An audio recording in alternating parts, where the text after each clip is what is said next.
For as the rain and snow come down from heaven, and return not thither, but waters the earth, making it bring forth and sprout, giving seed to the sower, and bread to the eater, so shall my word be that goes forth from my mouth. It shall not return to me empty, but it shall accomplish that which I purpose, and prosper the thing for which I sent it. Isaiah 55:10 and 11. Well, howdy. Do you ever feel like nothing's changing in your life? And then you look through a picture album and you're like, wow, look how much I grew. And old Blackie the kitty, I forgot all about her. We don't tend to see change because it happens real gradual like. What if we had a photo album of our countryside and we could look at it 10 years ago, 50 years ago, 100, 200 years ago? What kind of changes have been happening to our land? The land that we depend on for food, for our very survival. It's hard to say. I have a hunch. But the thing is, if we're not aware of the effects of the actions that we're taking, there is a very good high likelihood that they are negative. And if they are negative, we can get trapped. Just like if I'm digging a hole and I'm thinking I might be stuck in this here hole, and then I dig twice as fast doing the same thing I've been doing, am I going to get out of that hole? No. Making the hole a whole lot bigger. Now, my uncle talks about back on the farm here as kids, they would pick blackberries in this very field right here. Now, today there is no blackberries in this field. He remembers picking them because he got chiggers. Not a pleasant experience. He can tell you, I can tell you. And if you go back further, 90 years or so, there was an old bachelor man, Frank Elliott. He farmed this field. He put in corn with a horse and plow. You couldn't grow no corn back here to amount to nothing in this field. That's one of the things that gives me an idea. Things have been changing. Nobody's noticing though. I planted a whole bunch of raspberries back in a lot of these fields. Most of them just wouldn't grow. Things are just too poor in the soil. So, yeah, I can't really prove it, but I think things are getting worse. And I think our hands and the way we work with the land have something to do with it. Now, if somebody comes up to you and offers you to sell you something that's too cheap, too easy to come by, what's that mean? That means somebody got robbed. Hard to know exactly who, but you know, most likely all of us, and in the long run, even the robber got robbed. You're not following, are you? Well, when farmers go broke selling the poorest and cheapest product that they can produce, it's only a matter of time till we all go broke. You don't seem to be following. Let me break this down with a few drawings to kind of show you how this change unfolds. Now here we have a cross section of a healthy stream. Now you notice we got trees here. They provide a lot of shade for the water. You get less evaporation that way.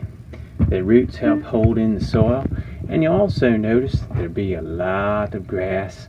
Just the same thing, shade, holding the soil in. So that'd be a good thing. Now we also got a lot of dirt in the creek banks. What that dirt does, soaks up lots of extra water, helps regulate the flow. And the trees do the same thing. They store water in the roots, and they help hold and release water, regulating the flow. Now, in a healthy water system like this, you have many varied plants and animals, aquatic species, a lot of diversity. So somebody comes along and says, our cows can't eat trees. Besides, they're shading our corn, our pastures, not growing so good. Let's cut them down. So the trees are cut, the grass is grazed heavily, the land near the stream is plowed or overgrazed. And you might ask, so what's the problem? Well, let me tell you. So the rains come along like they're certain to do, and what you have happen is more waters are flowing across the surface of the water than before, because it's tilled soil, compacted soil. Same with the grazed side. It's compacted. The water's not soaking in as good, so you got more water flowing on the surface. Where does it go? Well, it goes to the creek. That's for sure. And what's it carrying? Carrying dirt. Now you got more water in the creek, and what's it doing? It's ripping at the banks harder, and now there's nothing much there to help hold it back. You don't have the vegetation along the banks, so it starts to rip out the banks. Now we got really muddy water, and we got really destroyed banks. That water is just chewing up the dirt. Over time, what you see happen is the banks get pushed back wider and wider. There's less soil there retaining the water. Might be just cut a little bit deeper, and this functions as a water drainage system, but not as an ecosystem or water storage. Your banks, rather than being grass and lush vegetation, they're becoming rock and clay. They're just hard. Look, starting to trend more toward a desert look. What happens is the creek starts to get lower and lower, carries less water because it's not holding and storing the water in the banks. It has very little soil there to even do that anymore. You got rock and clay, and things are looking bad for this creek. There's very little aquatic life. The fish are dying, if there's any water there at all, and the folks come along and say, the soil's too poor around here, or there's not enough rain, the weather's getting bad, we're going to have to move the cows out. And that's what they do, because there's no water, there's very little grass, and landscape's ruined, and they move on. Not only are things looking poor for the creek, it's looking pretty poor for the old farmer. Their fertile soils will all be washed into the creeks. They can't grow much naturally, so they got to go out and buy synthetic fertilizer. Even once the crop gets up, it's weak, needs protection, so they got to buy chemicals to kill off the bugs. This is all quite expensive and no fun, so the farmer gets as thin and as weak as his old crops out in the field. He has to up and sell the farm, and up pops some old houses, some new houses, along with more roads, rooftops, parking lots, which shed water faster than his compacted fields.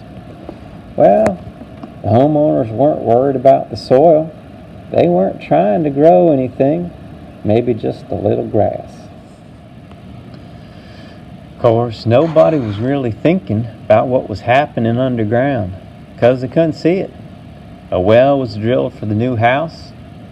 Think of a well as a straw being put into a glass of water. You can draw water up into your house that way, and this is just fine until the glass of water is empty. So when the rains came, the water went into the creek even faster than before. Very little of it soaked into the ground, so the creek rose super fast and began to threaten to flood out the little house. So the homeowner rushes out, builds a wall or dike around the house to protect from the flood. Problems are developing elsewhere. Also upstream, they build a dam, try to regulate these wild creeks and out of control rivers. Catch water, slow it down, release it, have all kinds of control. With the passage of time, these problems just keep getting worse. The homeowner's wall fails, it's swept into the creek as the creek keeps flooding bigger and bigger, sweeping more and more sediment into the creeks.